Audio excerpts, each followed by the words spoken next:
Au Moyen Âge, Noël ouvre une période clé du calendrier liturgique chrétien.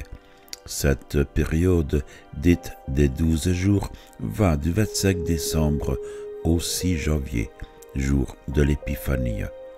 Elle se caractérise par un ensemble de rites et de mythes qui ont survécu jusqu'à nos jours, mais dont on ignore souvent l'origine.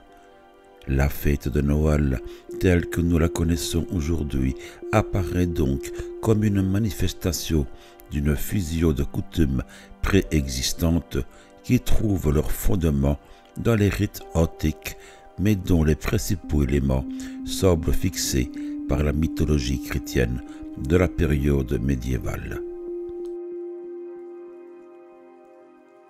Pour le christianisme, Noël célèbre la naissance du Christ.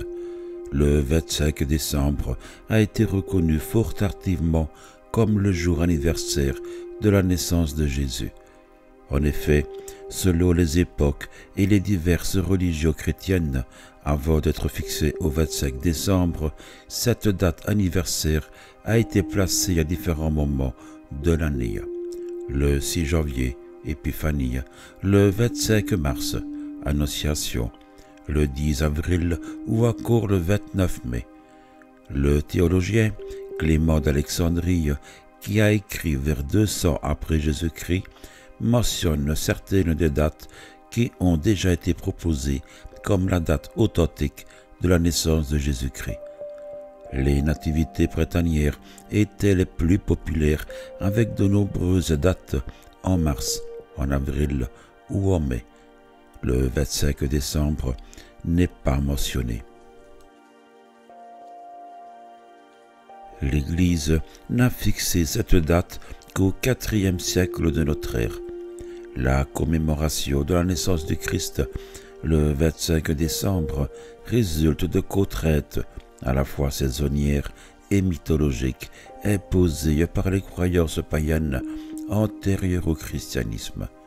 En effet, l'importance accordée aux anciennes fêtes du solstice d'hiver, le souvenir des Saturnales romaines et la place considérable qu'avait acquise dans l'Empire romain le culte de Mithra expliquent pour une bonne part ce choix.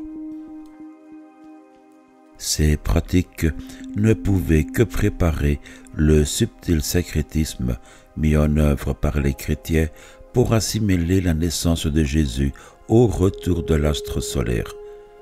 Au milieu du IVe siècle, le 25 décembre est déjà retenu à Rome comme la fête de la Nativité du Christ. Au début du siècle suivant, la fête de Noël est placée sur pied d'égalité avec celle de Pâques et de l'Épiphanie, laquelle commémore désormais la venue des rois mages. En 440, l'Église décide officiellement de célébrer la naissance du Christ le 25 décembre, et Noël devient une fête d'obligation au début du VIe siècle. Selon Philippe Walter, la fête de Noël appartient au temps de la féerie et permet l'effraction de l'autre monde dans le monde humain.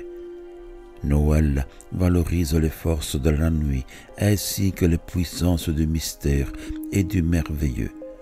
Pour l'historien, la traduction chrétienne de cet ensemble mythique laisserait affleurer la mémoire archaïque du paganisme qui oriente la fête médiévale.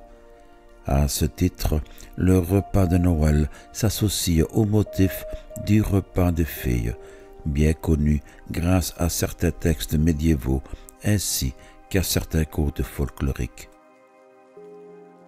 Si l'on en croit ces textes littéraires, le repas des fées se tient à la naissance de certains enfants prédestinés. C'est ainsi que les fées se présentèrent la nuit où naquirent les héros comme Ogier le Danois ou Guillaume au Cournet pour doter l'enfant de grandes vertus. N'était-il pas naturel alors de fixer la nativité du Christ durant cette nuit des mers ou Nuit des filles, au cours de laquelle on célébrait déjà la naissance de héros mythiques parfaitement profanes. La fixation de Noël au 25 décembre répondait alors aux coutumes païennes du repas des filles associé à une naissance exceptionnelle.